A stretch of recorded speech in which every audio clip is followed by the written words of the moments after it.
আজকে আমাদের topics superposition theorem অথবা এইচটিপি। সো সুপারপজিশন থিওরাম বা এইচটিপি ইলেকট্রনিক্স বা ইলেকট্রিক্যাল সার্কিট সলভিংয়ের ক্ষেত্রে খুবই গুরুত্বপূর্ণ একটা থিওরাম। তাহলে আমরা আজকে আলোচনা করতে যাচ্ছি এই গুরুত্বপূর্ণ থিওরাম অর্থাৎ সুপারপজিশন থিওরাম সম্পর্কে।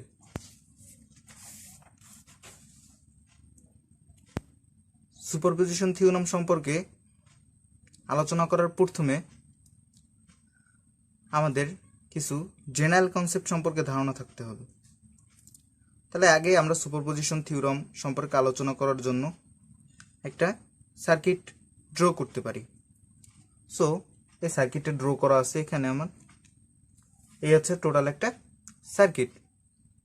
তাহলে এই সার্কিটের ক্ষেত্রে সোর্স আছে দুইটা, একটা হচ্ছে ভোল্টেজ সোর্স আর একটা হচ্ছে কারেন্ট সোর্স। তাহলে যেহেতু এই সার্কিটে দুইটা সোর্স ইনক্লুড আছে, সেহেতু অবশ্যই দুইটা সোর্সের জন্য এই সার্কিটে কারেন্টের প্রবাহ হবে।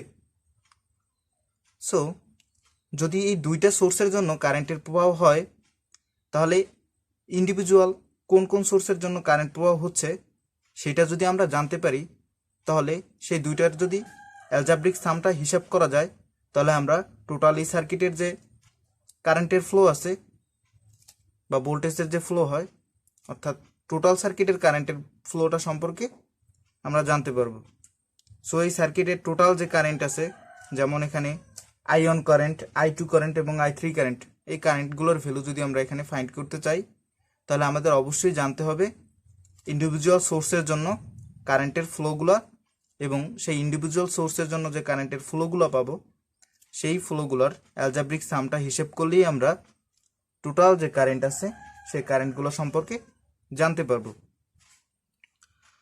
সো সুপারপজিশন থিওরামের ক্ষেত্রে বা থিওরামের স্টেটমেন্ট আলোচনা করার পূর্বে আমাদের এই বিষয়গুলো সম্পর্কে ক্লিয়ার কনসেপ্ট থাকা প্রয়োজন। প্রথমত, যদি কোনো একটা সার্কিটের ভিতর সুপারপজিশন থিওরাম অ্যাপ্লাই করার পূর্বে ভোল্টেজ সোর্স থাকে, তখন সেই সোর্সটাকে যদি আমরা ইনঅ্যাক্টিভ করতে চাই, সেক্ষেত্রে আমাদের সেই ভোল্টেজ সোর্সটাকে শর্ট করে দিতে হবে, মানে একটা থিক ম্যাটেরিয়াল ওয়্যার দ্বারা কানেক্ট করে দিতে হবে। ঠিক একইভাবে যদি কারেন্ট সোর্স থাকে, তাহলে সেই ক্ষেত্রে সেই যে ওয়্যারটা আছে, ওয়্যারের ডিসকানেক্ট করে দিতে হবে। তাহলে ওয়্যারের দুই প্রান্ত যদি ডিসকানেক্ট করি, সেখান থেকে আর কোনো কারেন্ট ফ্লো হবে না। সো সেখানের যে কারেন্টের প্রবাহ I ইজ ইকুয়াল টু 0 হয়ে যাবে। সো আমরা এখন এখানে যেহেতু দুইটা সোর্স আছে, একটা হচ্ছে ভোল্টেজ সোর্স আর একটা হচ্ছে current source. So voltage source এবং কারেন্ট সোর্স এই দুইটার জন্য আমরা ইন্ডিভিজুয়াল এই সোর্সগুলোর জন্য যে কারেন্টের ফ্লো হয় সেই ফ্লোগুলো হিসেব করব। তাহলে প্রথমে আমরা দেখতে পাচ্ছি এখানে যদি আমরা ভোল্টেজ সোর্সকে অ্যাক্টিভ রাখি আর কারেন্ট সোর্সকে যদি ইনঅ্যাক্টিভ রাখি, তখন আমরা শুধুমাত্র ভোল্টেজ সোর্সের জন্য কারেন্ট যেদিকে ফ্লো হচ্ছে তার ডিরেকশন এবং ওই কারেন্টের ভ্যালুগুলো পাবো। তাহলে সো এখানে ভোল্টেজ সোর্স আছে V। তাহলে আমরা জানি ভোল্টেজ মানে কারেন্ট সব সময় হচ্ছে হায়ার পোটেনশিয়াল থেকে লোয়ার পোটেনশিয়ালের দিকে যায়। তাহলে অবশ্যই কারেন্ট এদিক থেকে ফ্লো করবে। তাহলে কারেন্ট যদি এদিক থেকে ফ্লো করে, আরাউন্ড রেজিস্টারের ভিতর থেকে গিয়ে আরাউন্ড রেজিস্টারের ভিতর থেকে I1 ড্যাশ কারেন্ট যাবে। যেহেতু এখানে আমরা টোটাল কারেন্টটা ছিল I1, আমরা এই দুইটা সোর্সের জন্য কারেন্টটা কনসিডার করছিলাম I1, I2, I3। তাই আমরা যখন একটা সোর্স রাখবো মানে ভোল্টেজ সোর্স, তখন আমরা এটা ইন্ডিকেট করার জন্য I1 ড্যাশ ব্যবহার করব। এটা হচ্ছে ভোল্টেজ সোর্সের ফলে প্রবাহিত কারেন্ট। আবার যখন কারেন্ট সোর্সকে অ্যাক্টিভ রাখবো, তখন তার ফ্লোটাকে ইন্ডিভিজুয়ালি বোঝার জন্য আমরা I2 ডাবল ড্যাশ এটা ইউজ করব। সো এখানে V ভোল্টেজ, তাহলে কারেন্টের ফ্লো হচ্ছে এদিক থেকে। তাহলে ফ্লো যদি এদিক থেকে হয়, I1 ড্যাশ কারেন্ট এসে এই পয়েন্টে দুই ভাগে ভাগ হয়ে যাবে, একটা হচ্ছে I2 ড্যাশ আর একটা হচ্ছে I3 ড্যাশ। সো আর এখান থেকে যেহেতু কারেন্ট সোর্স কানেক্টেড ছিল, তাই সেটাকে আমরা ইনঅ্যাক্টিভ করার জন্য দুই প্রান্ত ডিসকানেক্ট করে দিয়েছি। এখন আবার যদি আমরা এই সার্কিটের ক্ষেত্রেই কারেন্ট সোর্সটাকে অ্যাক্টিভ রেখে যে ভোল্টেজ সোর্স আছে তাকে যদি জিরো করতে চাই, তাহলে আমরা জানি ভোল্টেজ সোর্স জিরো করার জন্য অবশ্যই দুই প্রান্তকে শর্ট করে দিতে হয়। সো আমরা এখান থেকে এই দুই প্রান্ত শর্ট করে দিলাম। সো কারেন্ট সোর্সের ডিরেকশন যেহেতু এই দিকে, সো কারেন্টের ফ্লোটা এই দিকেই হবে। সো কারেন্ট এখান থেকে I2 ডাবল ড্যাশ কারেন্ট এসে এই পয়েন্টে দুই ভাগে ভাগ হলো, একটা হচ্ছে I3 ডাবল ড্যাশ আর একটা হচ্ছে I1 ডাবল ড্যাশ। এরা যাচ্ছে R1 R3 রেজিস্টারের ভিতর থেকে। সো আমরা এখান থেকে একটা ক্লিয়ার কনসেপ্ট পেলাম যে এখানে যে কারেন্ট দুইটা ফ্লো হচ্ছিল, মানে এখানে যেহেতু দুইটা সোর্স ছিল, এই দুইটা সোর্সের জন্য যে কারেন্টটা ফ্লো হচ্ছিল তার হিসাব আমরা করতে হলে ইন্ডিভিজুয়াল কারেন্টগুলোর ডিরেকশন আমাদের বের করতে হবে। অর্থাৎ প্রত্যেকটা অ্যাক্টিভ সোর্সের জন্য ইন্ডিভিজুয়াল যে কারেন্টের ডিরেকশন আছে এবং ভ্যালু আছে সেগুলো আমাদের ক্যালকুলেট করতে হবে। সো এখান থেকে আমরা ইন্ডিভিজুয়াল কারেন্টগুলো ডিরেকশন এবং ভ্যালু পেলাম। এখন এই ইন্ডিভিজুয়াল কারেন্টগুলোর ডিরেকশন বা ভ্যালু, এই দুটার যে অ্যালজাব্রিক সাম সেটাই হবে এই টোটাল নেটওয়ার্কের যে কারেন্ট ফ্লো হয়, অর্থাৎ I1 I2 I3। এগুলো আমরা তখন হিসাব করতে পারবো যখন I1 dash I1 double dash I2 dash I2 double dash I3 dash and I3 double dash এগুলোর ডিরেকশন এবং ভ্যালু জানতে পারবো। তো সুপারপজিশন থিওরেম অ্যাপ্লাই করার জন্য আমাদের প্রয়োজন হবে লিনিয়ার বাইল্যাটারাল নেটওয়ার্ক। এই লিনিয়ার বাইল্যাটারাল নেটওয়ার্ক যে টার্মগুলো আছে, এই টার্মগুলো আমরা হচ্ছে আমার পূর্ববর্তী যে ভিডিও আছে সেই ভিডিওতে এগুলো সম্পর্কে ধারণা দেওয়া আছে, আর সেই ভিডিওর লিঙ্ক আমি ডিসক্রিপশন বক্সে অবশ্যই দিয়ে দেব।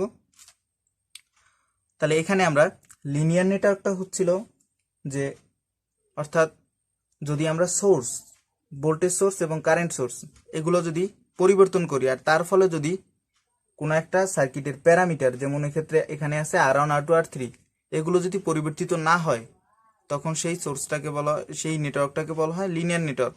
আর বাইল্যাটারালের ক্ষেত্রে যদি আমরা কোনো একটা সার্কিটের প্যারামিটারগুলোকে ইনভার্ট করি, তাহলে সেই ক্ষেত্রে যদি সেই সার্কিটের টোটাল প্রপার্টিসের কোনো পরিবর্তন না আসে তখন সেটা হচ্ছে বাইল্যাটারাল নেটওয়ার্ক। সো এখানে যেহেতু প্যারামিটার হিসেবে আছে R1 R2 R3, that means resistance. তাহলে রেজিস্ট্যান্সকে যদি আমরা রিভার্স করি তাহলে সেই ক্ষেত্রে সার্কিটের প্রপার্টিস বা ক্যারেক্টারিস্টিক্সের কোনো ধরনের পরিবর্তন আসে না। দ্যাটস ওয়াই আমরা এখানে বলতে পারি এটা একটা লিনিয়ার বাইল্যাটারাল নেটওয়ার্ক।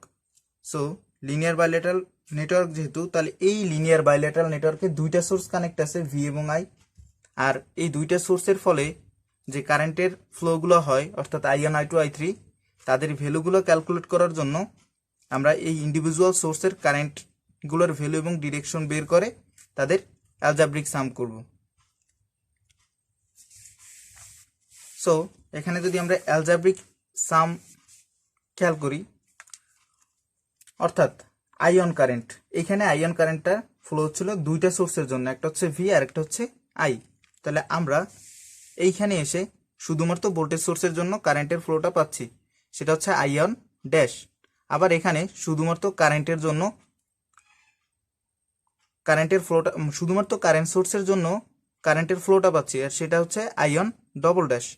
সো আমরা এখানে দেখতে পাচ্ছি যে I1 ড্যাশের ডিরেকশন এবং I1 ডবল ড্যাশের ডিরেকশন হচ্ছে অপোজিট। সো এদের দুইটার ভিতর থেকে যে কোনো একটার মান নেগেটিভ হবে।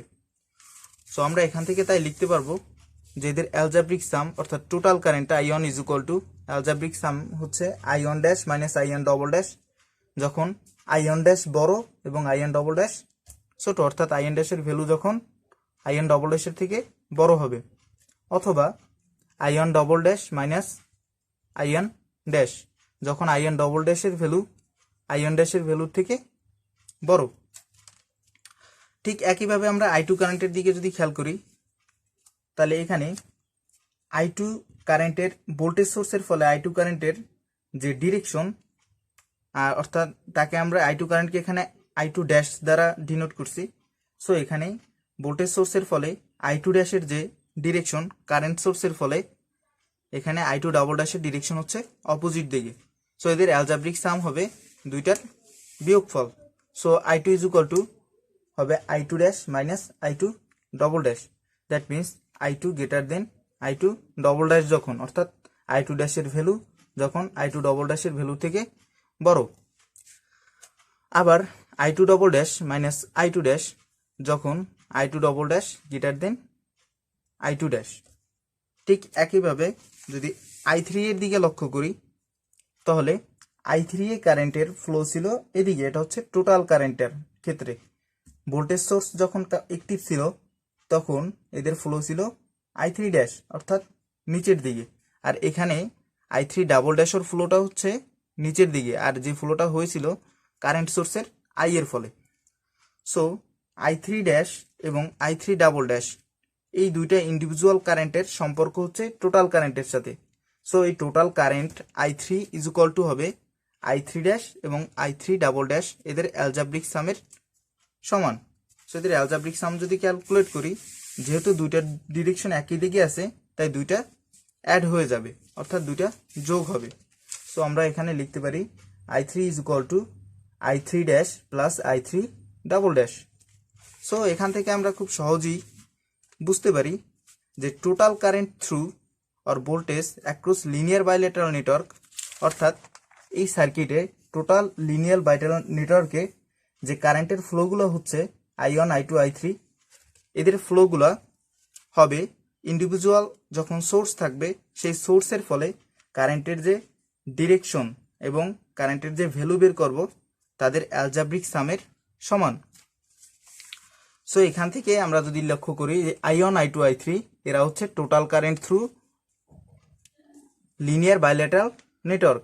আবার এখানে যে I1 dash minus I1 double dash, I2 dash minus I2 double dash, I3 dash plus I3 double dash, এগুলো হচ্ছে algebraic sum of current produce by each source, মানে প্রডিউস বাই ইন্ডিভিজুয়াল সোর্স। অর্থাৎ যে কটা সোর্স ওই নেটওয়ার্কে connected থাকবে তাদের যে কোনো একটা সোর্সকে অ্যাক্টিভ রেখে তারপর যে কারেন্টের ডিরেকশনগুলো পাবো তাদের সোর্সের অ্যালজাব্রিক সামের সমান। তো এখন আমরা খুব সহজেই যে স্টেটমেন্ট আছে স্টেটমেন্ট বুঝতে পারি। স্টেটমেন্টটা হচ্ছে যে the current through or voltage across an element in a linear bilateral network is equal to the current or voltage produced independently by each source. অর্থাৎ কোনো একটা লিনিয়ার বাইলেটারাল নেটওয়ার্কে একাধিক সোর্স থাকলে তখন তার ভিতরে যে কারেন্টের ফ্লোগুলো হয় সেই কারেন্টের ফ্লোগুলো হবে ইন্ডিভিজুয়াল যে সোর্সগুলো আছে তাদের ফলে প্রবাহিত যে কারেন্ট অথবা ভোল্টেজ থাকবে সেই কারেন্টের অ্যালজাব্রিক সামের সমান। সো এটাই হচ্ছে সুপারপজিশন থিওরামের থিওরিটিক্যাল ডিসক্রিপশন বা statement. So thank you for watching this video. যদি আপনাদের আমার চ্যানেলটি ভালো লাগে তাহলে সাবস্ক্রাইব করুন।